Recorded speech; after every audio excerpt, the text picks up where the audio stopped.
உறவுகளுக்கு வணக்கம். நான் பிரபு செல்வராஜ். இன்னைக்கு காலையில் குடிநீர் வாரியத்தை சேர்ந்த ஒரு ஊழியர், அரசாங்க ஊழியர் தம்பி ஒருத்தர் வந்துட்டு என்கிட்ட ஏதாவது தண்ணி ஏதாவது தேங்கியிருக்கா அதெல்லாம் கேட்டுக்கிட்டு எப்பவும் போல் ஒரு கையெழுத்து வாங்கிட்டு ஒரு படிவம் ஒன்று என்கிட்ட கொடுத்தாரு.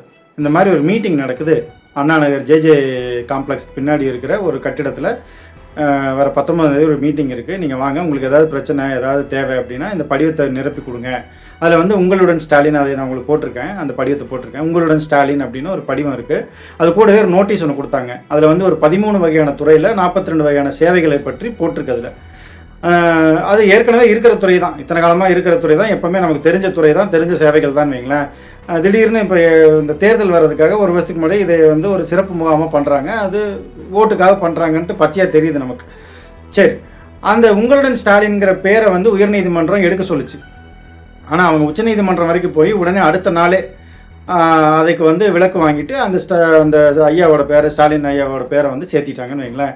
வேறு எந்த பிரச்சனைக்குமே இவங்க இவ்வளோ துரிதமாக ஒரு உச்சநீதிமன்றத்தை அணுகி ஒரு பிரச்சனையை என்றைக்குமே தீர்த்து கிடையாது. நீட் ஆகட்டும், காவிரி பிரச்சனையாகட்டும், இல்லை முல்லை பெரியாரோ இல்லைன்னா கச்சத்தீவோ, எதுக்குமே அடுத்த நாளே போய் இந்த மாதிரி தீவிரமாக எதுக்குமே எந்த பிரச்சனையுமே தீர்வு கண்டதில்லை. சரி, அது ஒரு புறம் இருக்கட்டும். இப்போ நம்ம என்ன கேட்குறோம், உங்களுக்கு கடைசி ஒரு வருஷம் தான் நீங்கள் முழிச்சுப்பீங்க, ஒரு ஆட்சி கரெக்டாக செய்வீங்க, மக்களுக்கு என்ன தேவைன்னு செய்வீங்கன்னா உங்களுக்கு எதுக்கு 5 வருஷம் ஆச்சு? நான் உரிமையோட கேட்குறேன். நீங்கள் அப்பா அப்படின்னு உரிமையை சொல்கிறீங்களே, நான் உரிமையோடவே கேட்குறேனே. அப்பான்னு சொன்னால் தப்பாயிரும். நான் ஒரு பேச்சுக்காக சொல்கிறேன், ஆக்டிங் அப்பான்னு வச்சுக்கலாமே. நான் என்னோடய ஆக்டிங் அப்பாட்டே கேட்குறேன். நான் ஆக்டிங் டிரைவர்லாம் இருக்காங்களா, அது மாதிரி ஆக்டிங் அப்பா.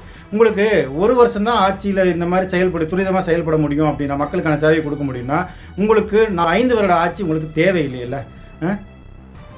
ஐயா, நீங்கள் 4 வருடம் தூங்குறதுக்கு ஒரு மாத்திரை போட்டுக்கிறீங்கள, ஒரு மருந்து போட்டுக்கிறீங்களா, அதே மாதிரி மக்களுக்கும் இந்த படிவத்தை கொடுத்த மாதிரி நீங்கள் ஒரு வேளை மறுபடியும் ஆட்சிக்கு வந்துட்டீங்க அப்படின்னா அந்த மாத்திரையை எல்லாருக்கும் வீட்டுக்கு விநியோகம் பண்ணிட்டீங்கன்னு வைங்களேன். இந்த படிவம் விநியோகம் பண்ண மாதிரி நாங்களும் சாப்பிட்டு 4 வருஷம் 4 மாதம் கழித்து எந்திரிப்போம், உங்கள் கூட சேர்ந்து எந்திரிச்சுப்போம். அது வரைக்கும் நாங்களும் தூங்குவோம்ல, நாங்களும் வேலைக்கு போக தேவையில்லை, மின் கட்டணம் கட்ட தேவையில்லை, தண்ணி வரி கட்ட தேவையில்லை, சாப்பிட தேவையில்லை, எதுவுமே பண்ண தேவையில்லை. உங்கள் கூட சேர்ந்து நாங்களும் தூங்குறோம், நீங்கள் எந்திரிக்கும் போது நீங்கள் செயல்படும் போது நாங்களும் எந்திரிச்சிக்கிறோம், எந்த பிரச்சனையும் இல்லை. பார்த்தீங்களா?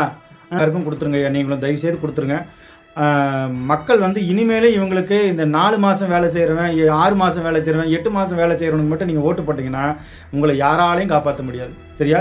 தயவு செய்து இனிமேல் இந்த தேர்தலுக்காவது நல்லவனுக்கு ஓட்டு போடுங்க, சோறு சாப்பிட்டு போய் ஓட்டு போடுங்க. சரியா? தயவு செய்து நம்மளிருந்து ஒருத்தனை அனுப்புங்க. நம்மளோட கஷ்ட நஷ்டத்தை தெரிஞ்ச ஒரு எளிய மகனை அதிகாரத்துக்கும் ஆட்சிக்கு அனுப்பிச்சாதான் இங்கே இருக்கிற அத்தனை பிரச்சனைக்கும் தீர்வாகும். சரியா? நன்றி, வணக்கம். நாம் தமிழர்.